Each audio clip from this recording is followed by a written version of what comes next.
नमस्कार दोस्तों, आज की वीडियो में हम आपके साथ शीतला अष्टमी पूजा की थाली में हमें क्या क्या चीज़ें रखनी होती हैं, क्या तैयारियां हमें पहले से करके रखनी होती हैं और कैसे पूजा करना चाहिए। बहुत सारी बातें आज की इस वीडियो में हम आपके साथ शेयर करेंगे।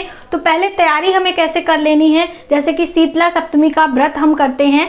बहुत सारे लोग अपने अपने कुल परंपरा के अनुसार व्रत करते हैं। हम लोग के यहाँ नमक का सेवन नहीं करते हैं, बहुत सारे लोग नमक खा लेते हैं। तो देखिए, ये आप अपने बड़े बुजुर्गों से पूछ लें, वैसे नमक का सेवन नहीं किया जाता है और चने का इस्तेमाल किया जाता है। तो ये है चना,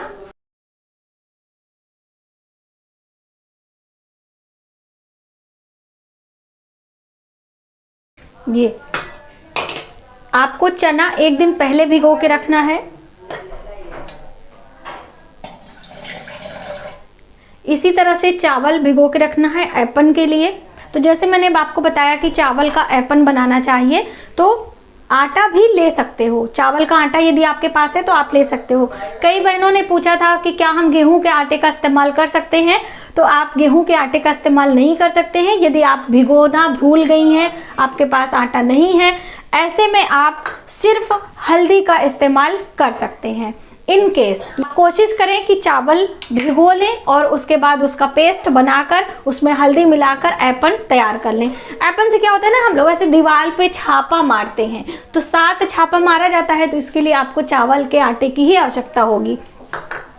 और दीपक की हम बात करें तो दीपक आटे का, ये देखिए मैंने अलग से थोड़ा सा कटोरी में आटा गूंथ लिया है और थोड़ा टाइट बनाइए।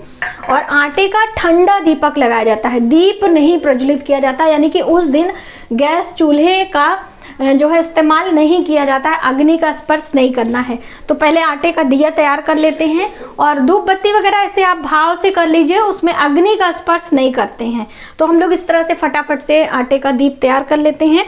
और इसमें देखिए, बहुत सारे लोगों ने पूछा था कि लंबी बाती, गोल बाती, तो कभी भी आप चाहे घर में पूजा कर रहे हो, कहीं भी कोई भी बाती इस्तेमाल कर सकते हैं। इतना ज़्यादा सोच में आप ना रहा करें। तो ये जैसे मैंने यहाँ पर खड़ी बत्ती रख दी है, ये थाली में मैंने लंबी बाती भी रखने का प्रयास किया था, अभी दिखाई नहीं दे रही है, मतलब आप कोई भी बाती इस्तेमाल कर लीजिएगा। इस तरह से ये दीप है और इसमें थोड़ा सा सरसों का तेल डाल देना है। तो ये वाला जो तेल होता है मेरा, ये अलग से मैं पूजा पाठ के लिए इस्तेमाल करती हूँ और दूसरे वाले कंटेनर से मैं रसोई में खाना बनाती हूँ।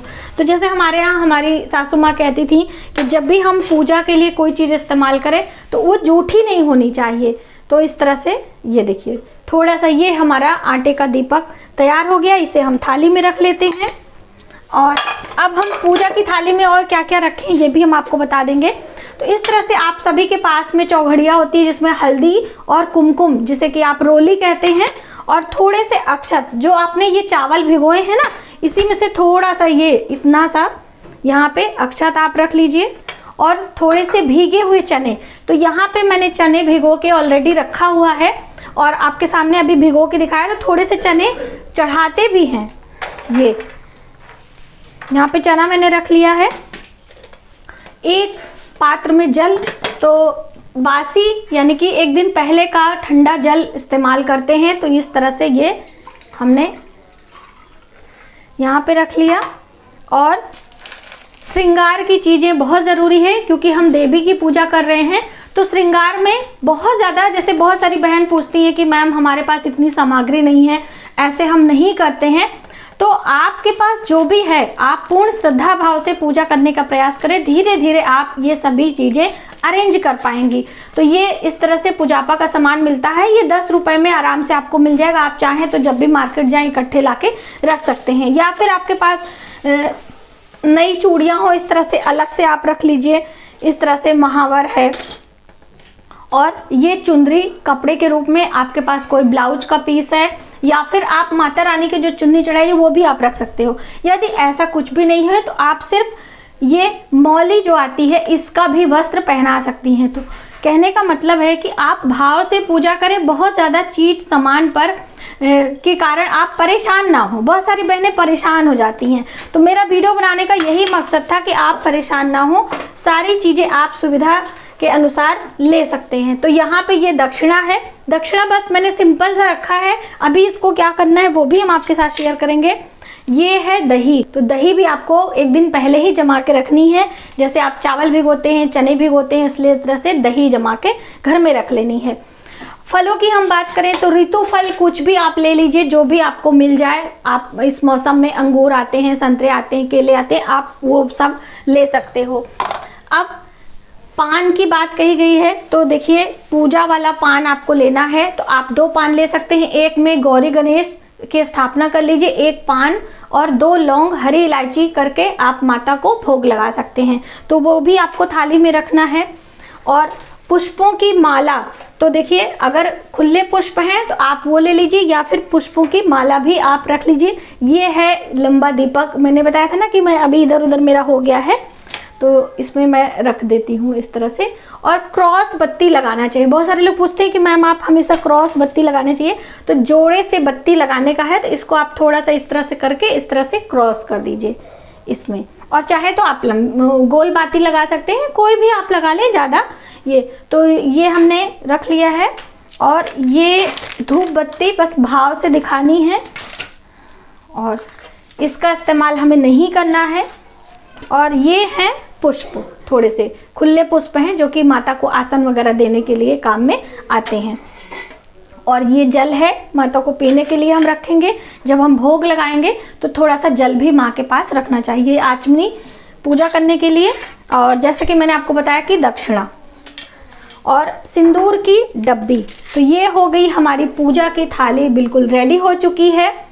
और ये सिंदूर की डब्बी हमारी पूजा वाली है, जो हम खुद लगाते हैं वो नहीं है, ये पूजा की है। अब गौरी माता भी बनाना मैं आपको बता देती हूँ। तो यहाँ पे थोड़ा सा जल, ये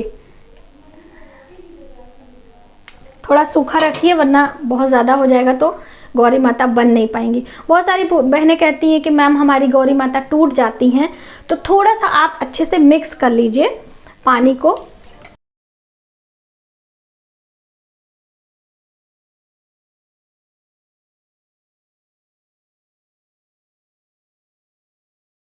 ये है गौरी माता जो कि हम आसन दे रहे हैं, इसी में फूलों का भी आप दे सकते हैं। और यहाँ पे एक सुपारी लेके इसके ऊपर ये वाली मौली जो है इसे लपेटकर गौरी गणेश आपको बना लेना है। कहते हैं बहुत सारी बहनें पूछती हैं कि हमें इसे क्या करना चाहिए। तो देखिए जब हम कोई चीज़ पार्थिव बनाते हैं, जैसे पार्थिव शिवलिंग होता है, पूजन के बाद उसे विसर्जन कर देना चाहिए। उसी तरह से जब हम अपने हाथों से गोबर की या फिर हल्दी की गौरी बनाते हैं तो पूजा के बाद उसे आपको विसर्जित कर देना है। विसर्जित करने के लिए आप अपने गमले में ये सारी चीज़ें फूल माला के साथ में डाल दीजिए, वो खाद के रूप में परिवर्तित हो जाती है। तो इस तरह से करके भी आप कर सकते हो। तो ये देखिए इस तरह से आप ये सुपारी ले लीजिए और इसके ऊपर अच्छे से कवर कर दीजिए मौली से, तो आपका भगवान गणेश तैयार हो जाते हैं।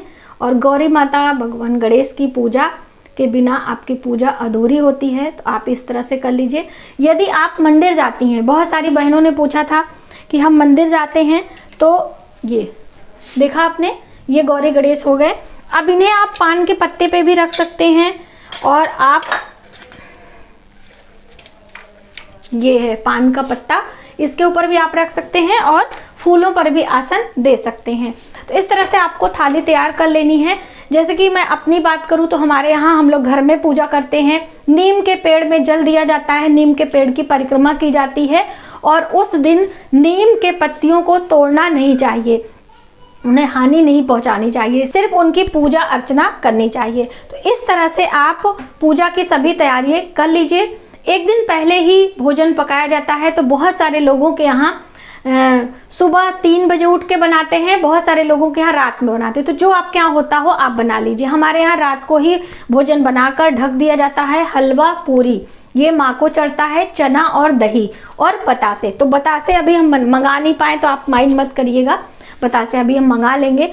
और कढ़ाई पूजन भी किया जाता है। तो ये मेरी कढ़ाई है, आप देख सकते हैं, अभी बिल्कुल न्यू है, अभी हमने इसको बनाना स्टार्ट नहीं किया। तो मैं सोच रही हूँ कि माता के पूजन के लिए हलवा इसमें बनाएंगे, क्योंकि जो नया बर्तन होता है उसमें कढ़ाई मीठे चीज़ों से शुरुआत की जाती है हमारे लोगों के यहाँ। तो इसमें हम पहले माता जी के लिए भोग प्रसाद हलवा बनाएंगे, उसके बाद इस कढ़ाई का इस्तेमाल अपनी रसोई में करेंगे। अभी मैं न्यू कढ़ाई स्टील की लेकर आई हूँ, और जो सिल्वर की होती है वो कढ़ाई धीरे धीरे किचन से हटाना चाह रहे हैं, तो मैंने सोचा मैं आपके साथ ये शेयर करूं। तो इस तरह से आप कर लीजिए। बहुत सारी बहनों ने कहा था कि हमारे यहाँ इस तरह नहीं होता है, सिर्फ मंदिर जाकर पूजा अर्चना कर लेते हैं, तो क्या बासी चीज़ें हम क्या करें। तो देखिए, बासी का अर्थ होता है कि एक दिन पहले ठंडा। तो इस तरह से यदि आपके घर में गुजिया है ना, तो आप दूसरे दिन पहला आहार ये भी खा सकते हो। ठीक है, आप इतना नहीं होता है तो आप सिर्फ पहला आहार खा के दिन की शुरुआत कर सकते हैं। तो पूजा करने की बहुत बड़ी महत्वता और उपयोगिता होती है। ये जो बदलते हुए मौसम है, इनमें बहुत सारी बीमारियां घेर लेती हैं, और जो माता शीतला होती हैं वह शीतलता प्रदान करती हैं। वो अनेक रोगों को शांत करने में माता का बहुत बड़ा योगदान होता है। इसके पीछे की जो पौराणिक कथा है वो आप सभी को मैंने सुनाई है, तो वो आप सुन लीजिए। शीतला अष्टमी और शीतला सप्तमी का जो व्रत होता है वो चैत मास की सप्तमी और अष्टमी को किया जाता है, कृष्ण पक्ष की। तो आप इस तरह से व्रत करें और सभी पूजा की तैयारी करके आप भी माता के पूजन करें और उनका आशीर्वाद प्राप्त करें। तो मुझे उम्मीद है कि आपके सभी सवालों के जवाब मैंने दिए होंगे और आपने जाना कि कैसे हमें पूजा की सारी तैयारी करके शीतला अष्टमी को सुबह सवेरे ब्रह्म मुहूर्त में पूजा करना चाहिए। आज की वीडियो में बस इतना ही। यदि हमारी जानकारी आपको थोड़ी सी भी हेल्पफुल लगे तो प्लीज़ हमारी वीडियो को लाइक करें, शेयर करें, सब्सक्राइब जरूर करें न्यू वीडियोस के लिए। मिलते हैं एक नई जानकारी के साथ नए वीडियो में, तब तक आप अपना ख्याल रखें। जय माता दी।